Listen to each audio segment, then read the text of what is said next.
សូមជម្រាបសួរពុកម៉ែបងប្អូនទាំងអស់គ្នាថ្ងៃនេះកូនពៅមកធ្វើម្ហូបឆ្ងាញ់ទៀតហើយគឺលោកក្លាសិកូណាពុកម៉ែបងប្អូន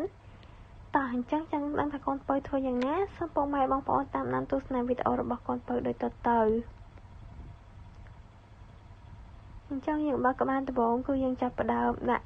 សាឡាត់ស្រួយរបស់យើងណាពុកម៉ែបងប្អូនសាឡាត់ស្រួយនេះគឺថាតែងតាដូចជាម្ដុំមិនដឹងពីរដុំមិនដឹងឯងពុកម៉ែបងប្អូនបានឡើងពីថាស់ពោតែម្ដង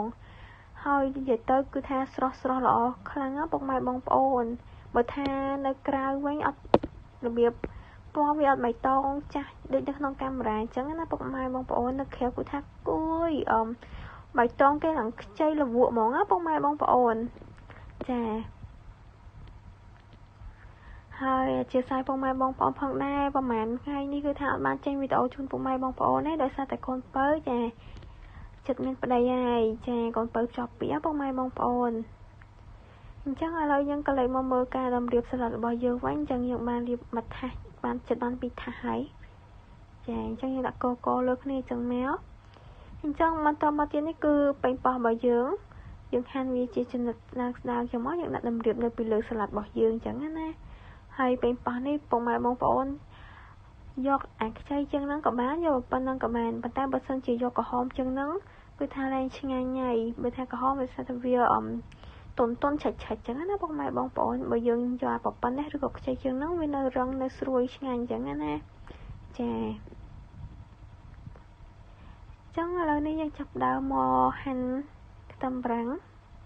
ចឹងយើងហាន់ទុកឆាជាមួយនឹងសាច់គោរបស់យើងចឹងណាបើយើងនឹងឲ្យពុកម៉ែបងប្អូនឲ្យខ្ទឹមបារាំងបើថាហាន់ស្រួលទេអើយពុកម៉ែបងប្អូនគឺថាទឹកភ្នែកជោគថ្ពាល់តែម្ដងអញ្ចឹងឥឡូវយើងចាប់ដើមមកដាក់ខ្ទះរបស់យើងដាក់ខ្លាញ់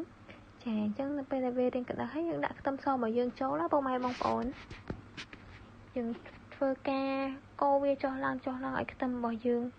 ក្រៀមល្អមកពុកម៉ែបងប្អូនកាន់តែក្រៀមកាន់តែឈ្ងុយតែហាមខ្លោចពុកម៉ែបងប្អូន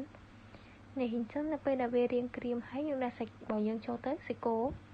ក្រហមល្អខ្លាំងមែនទែនពុកម៉ែបងប្អូន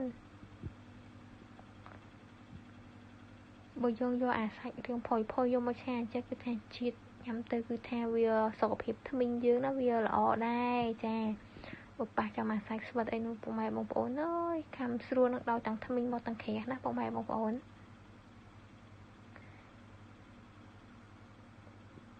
ចឹងយើងមកបន្តពីការកូរត្រឡប់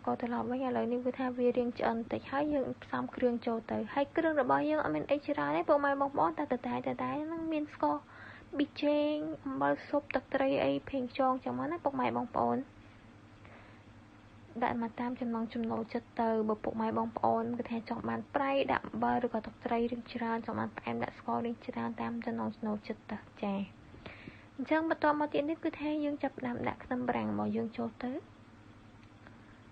ខ្ទឹមបារាំងនេះបងឯងចាគឺថានៅពេលដែលឆាជាមួយអាសាច់គោនេះគឺថាចូលជឿគ្នាខ្លាំងណាពុកម៉ែបងប្អូនឡើងផ្អែមហ្មងតែបើថាយើងញ៉ាំឆៅវិញអូពុកម៉ែបងប្អូនអើយហាងហើយគឺថាស្អុយមកខ្លាំងមែនតើហ្មងនេះកូនពៅនិយាយមែនតើណាពុកម៉ែបងប្អូនចាអញ្ចឹងយើងក៏លេចមកមើលទឹកម្រេចរបស់យើងគឺថាក៏បានធ្វើរួចរាល់អស់ដែរចាទឹកម្រេចនេះគឺថាកូនពៅអត់មានដាក់មួយទឹកត្រីណាគឺកូនពៅដាក់ស្ករប៊ីចេងអីចឹងទេដាក់ទឹកបន្តិចក្រូចឆ្មាចឹងទៅចាអញ្ចឹងឥឡូវនេះឆាលោកឡាក់របស់យើងបានឆ្អិនរួចរាល់អស់ហើយយើងចាប់ផ្ដើមដួសសាច់គោដែលបានឆ្អិនហ្នឹងយកមកដាក់ចានបន្លែរបស់យើងដែលបានដេកគួរហើយមកណាពុកម៉ែបងប្អូនតំណងខ្លាំងមែនតើចាឃើញទេពុកម៉ែបងប្អូនបើថាញ៉ាំពេលមេឃភ្លៀងណាជឿកូនពៅអបបាយពីមួយចានកូនពៅនិយាយមែនពេលញ៉ាំពេលមេឃភ្លៀងយប់ឡើងហ្នឹងណាពុកម៉ែបងប្អូនអញ្ចឹងជាចុងក្រោយនេះក៏សូមអរគុណពុកម៉ែបងប្អូនផងដែរដែលបានតាមដានទស្សនាវីដេអូរបស់កូនពៅណាសូមពុកម៉ែបងប្អូនសូមជួយធ្វើការចុច like Subscribe និងដាក់រូបសញ្ញាឲ្យកូនពៅមួយផងដែរចាសូមអរគុណ